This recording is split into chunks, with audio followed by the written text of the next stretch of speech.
Selamat siang, Bapak Ibu sekalian. Salam sehat selalu. Saya Pang Dekjen. Pada siang ini saya share informasi mengenai IPO Hunter, yaitu PT Prodia Diagnostic Line Tbk dengan kode PRDL. Seperti biasa, sharing IPO Hunter saya bagi tiga bagian. Yang pertama adalah detail IPO, kedua fundamental, dan ketiga valuasi. Sebelumnya saya ingatkan kembali mengenai disclaimer on, ya. Untuk detail IPO, masa book building tanggal 18 sampai 23 Juni tahun 2026, masa offering 1 sampai 7 Juli 2026, dan listing di Bursa Efek Indonesia tanggal 9 Juli 2026. Sebagai penjamin emisi efek adalah Sukor Sekuritas, ya, lead underwriter. PRTL ini berencana menawarkan saham baru maksimal 522.900.000 lembar. Nominal Rp50 per lembar, harga penawaran Rp100 sampai Rp120 per lembar. Sehingga nilai IPO maksimal Rp63 miliar. Bersama dengan IPO, PRDL melakukan ESA, ya, saham karyawan, sebanyak-banyaknya 36,6 juta lembar atau setara 7%, ya, jadi tidak material. Semua saham yang di IPO kan adalah saham baru. Struktur pemegang saham sebelum dan sesudah IPO. Sebelum IPO, sebagai pemegang saham utama adalah PT Prodia Utama, 51% kepemilikan. Kedua, PT Prodia Widya Husada Tbk, yaitu PRDA, 39%. Kemudian ada Diasis Diagnostic System GmbH, ini perusahaan luar negeri, ada 10%. Setelah IPO masuk masyarakat, termasuk ESA, 522,9 juta lembar, mewakili 30%. Sehingga tiga pemegang saham sebelumnya mengalami dilusi. Untuk PT Prodia Utama dari 51% menjadi 35,7%, PRDA dari 39% menjadi 27,3%, dan Diasis Diagnostic System GmbH dari 10% menjadi 7%. Sehingga total saham yang pada store penuh setelah IPO menjadi 1,7 miliar lembar. Saya bulatkan, ya. Jadi ada ESA, ya, Employee Stock Allocation. Ini harganya sama dengan harga IPO. Yang bayar adalah emiten perseroan, ya. Jadi atas saham ESA ini perseroan tidak menerima dana, ya, justru malah mengeluarkan dana yang diambil dari kas internal. Ada lock-up-nya 12 bulan sejak tanggal distribusi saham kepada peserta program ESA. Untuk rencana penggunaan dana 36 miliar untuk melunasi pokok fasilitas kredit di BCA, ya, dan Bank Panin, ya.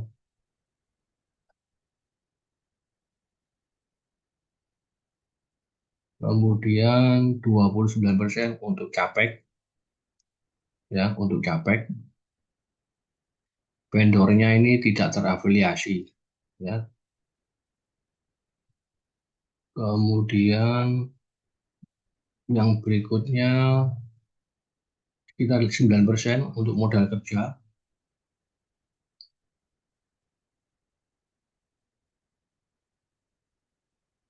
Riwayat singkat, PRDL didirikan tahun 2010, ya. Bidang usahanya adalah produsen alat kesehatan in vitro diagnostik atau IVD, ya, merupakan pionir produsen reagen dan instrumen IVD dalam negeri. Reagen itu alat untuk ngetes di laboratorium, ya. Jadi PRDL ini juga memproduksi dan merakit alat medis diagnostik, ya. Jadi alat medis untuk pemeriksaan lab itu, ya. Kemudian produk-produknya itu ada merek sendiri dan juga merek distributor maupun merek prinsipal, ya. Jadi dia juga sebagai perakitan. Produknya dibagi dari 4 kategori utama, yaitu kimia klinik, hematologi, imunologi, dan biomolekular, dan instrumen. Dari keempat kategori ini, kategori yang paling utama sumber pendapatan berasal dari kimia klinik. Produk kimia klinik itu seperti Proline, alat GPT-FS. Ini adalah regen diagnostik untuk pemeriksaan kuantitatif alat pada serum atau plasma heparin manusia secara in vitro dengan sistem fotometrik. Ya, kemudian ada Proline albumin FS untuk periksa albumin, Proline alkalin fosfatase, ya ini untuk enzim alkali dan lain-lain, ya. Bapak Ibu nanti bisa lihat di PDF. Ya. Ini kimia klinik, produknya banyak sekali jenisnya. Untuk hematologi juga demikian, ya banyak sekali produknya, ya, dilihat sendiri. Kemudian juga ada ini produk instrumen, ini berupa mesin, ya, berupa mesin untuk analisa, ya. Kemudian pasar produksi, dia memiliki satu unit produksi di Cikarang, ya, tingkat utilisasinya cuma 16%. Ini saya sangat kecewa sekali, ya, rendah sekali, cuma 16%. Ya, ini adalah perkembangan hasil produksi. Untuk produk kimia klinik dalam liter, ya, terpasangnya tuh 269.000 liter, tapi yang terpakai hanya 17.000 liter. Hematologi terpasang 1,8 juta liter, yang terpakai cuma 62.000 liter.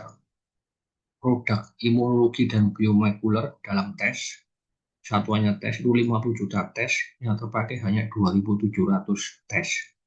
Ya, jadi untuk utilisasi ini sangat-sangat mengecewakan, ya, dan ini berlangsung mulai 2023 sampai 2025.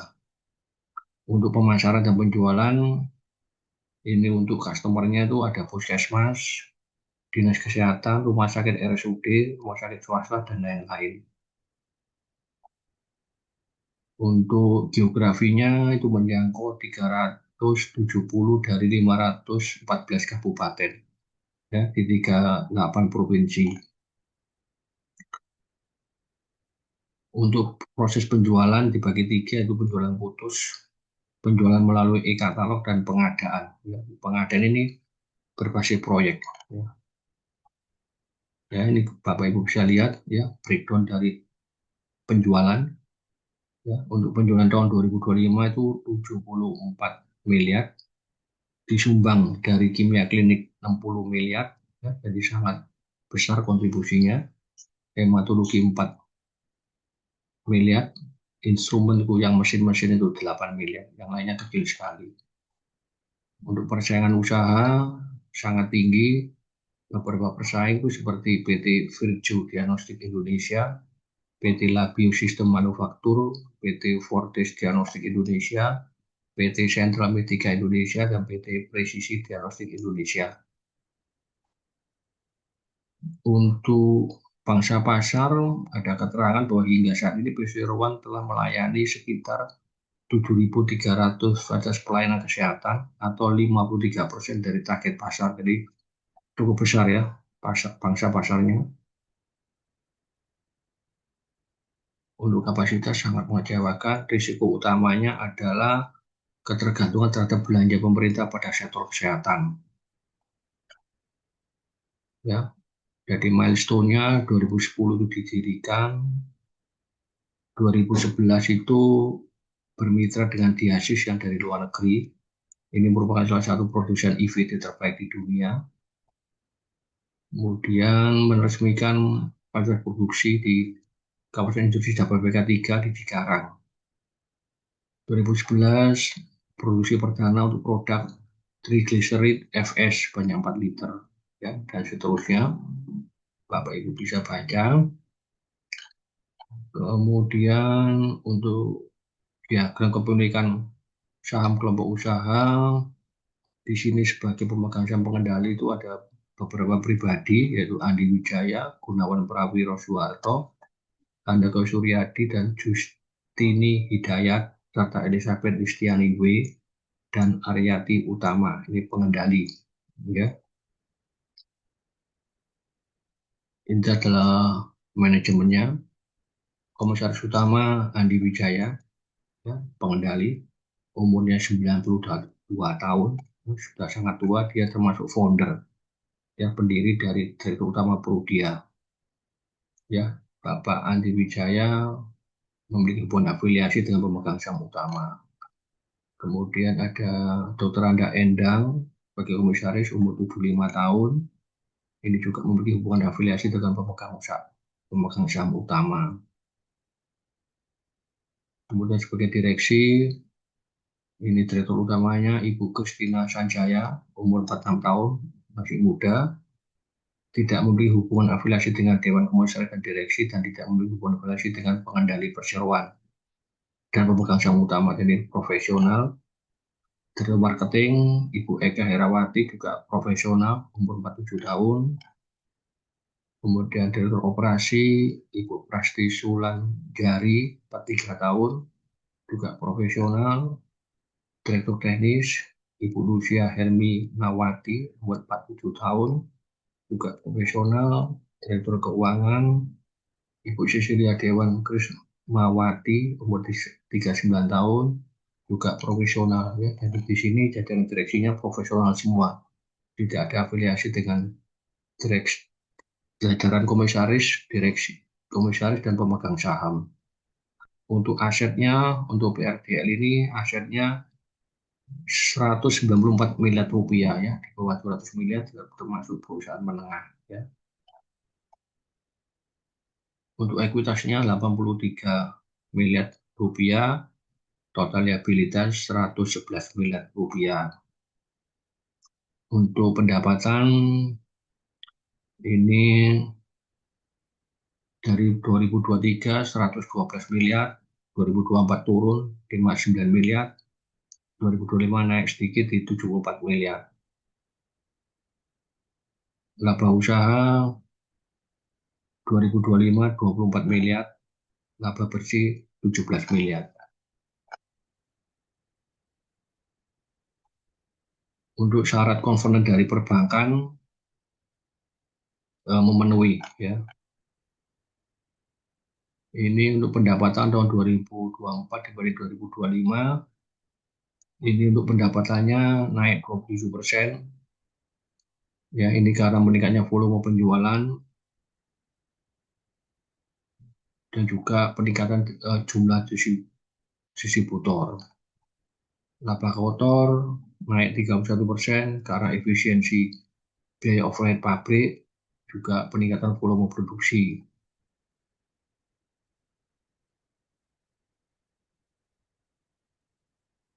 Untuk segmen operasi, seperti yang saya beritahukan sebelumnya, untuk breakdown dari pendapatan itu dari 4 kategori: kimia klinik, hematologi, instrumen, imunologi, dan biomolekuler. Untuk kimia klinik tahun 2025 porsinya 81%, sangat dominan. 2024 86%, 2023 84%, ya. Jadi kimia klinik merupakan kategori yang paling utama, sumber pendapatan utama. Ini adalah ringkasan. Jadi BRTL akan IPO ke publik itu 486 juta lembar atau 27,9%. Kemudian ada ESA 36,6 juta lembar atau 2,1%. Sehingga total jumlah saham yang tempatnya store penuh 1,7 miliar lembar. Harganya 100 sampai 120. Dana yang akan diraup pakai nilai tengah itu 52 miliar rupiah, ya. Asumsi biaya emisi 4%. Kemudian dana IPO 52 miliar ini mewakili 27% dari total aktiva, jadi masih wajar. Namun 63% dari total ekuitas, ya, lebih dari separuh dari ekuitasnya. Jadi ini saya kurang begitu suka, ya. Untuk penggunaan dana 63% untuk membayar utang, ini saya nggak suka, ya. bayar utang ke BCA dan Bank Panin 63% ya. Kemudian 29% untuk capek, ini bagus. Sisanya untuk modal kerja. Ya, jadi Perseroan ini didirikan tahun 2010 sehingga usianya kurang lebih 16 tahun. Setelah IPO, Prodia PRDA memiliki saham Perseroan 27%. Ya, yang terbesar itu Prodia Utama ya. Perseroan merupakan perusahaan produksi dan perakitan alat medis diagnostik, terutama alat kesehatan in vitro diagnostik. Ya, Perseroan ini memproduksi dan merakit berbagai alat kesehatan dengan merek sendiri, merek distributor maupun merek prinsipal dari luar negeri. Ya, Perseroan mengoperasikan satu fasilitas produksi di Cikarang, ya, di mana tingkat utilisasinya sangat-sangat mengecewakan, 16%. Ya,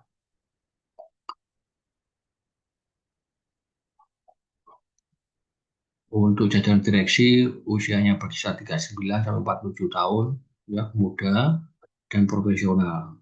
Ya, ini yang saya suka. Risiko utama adalah ketergantungan terhadap belanja pemerintah pada sektor kesehatan. Untuk fundamental, untuk GPM-nya tahun 2024 itu 59%. Ya. Ini saya pikir bagus angkanya. UPM turun hampir separuh, jadi 25%, masih moderat. Dan net profit margin 17%, moderat. ROE 15%. Menurut saya sih cukup bagus ya.